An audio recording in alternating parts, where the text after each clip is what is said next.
ওদের পূজায় মুসলমানরা শুভেচ্ছা জানাতে পারবে কি? মোটেও না, মোটেও না। এটা করলে ঈমান চলে যাবে। কারণ হিন্দুদের পূজা সুস্পষ্ট শিরিক, এটাকে সমর্থন করলে ঈমান চলে যায়। আর শুভেচ্ছা জানানোর মানে কি? শুভেচ্ছা জানানোর মানে হলো আমি তো সমর্থন করলামই, বরং তোমরা এই কাজ করতে থাকো। আস্তাগফিরুল্লাহ। ঈমান মোটেও থাকবে না।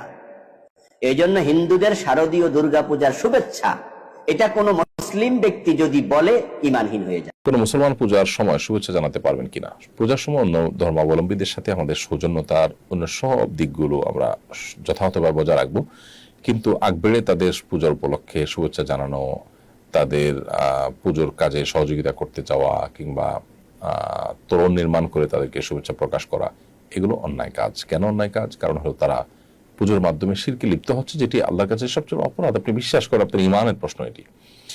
সেখানে আপনি তাদের সেটার কল্যাণ কামনা করছেন। ব্যাপারটা এরকম যে একজন মানুষ খুন করছেন, আপনি তার শুভেচ্ছা জানাচ্ছেন, হ্যাঁ তোমার কাজটা ভালোভাবে তুমি করতে পারো। আপনি যদি বিশ্বাস করেন খুন করা অন্যায়, তাহলে সেক্ষেত্রে আপনি কখন এটা বলতে পারেন না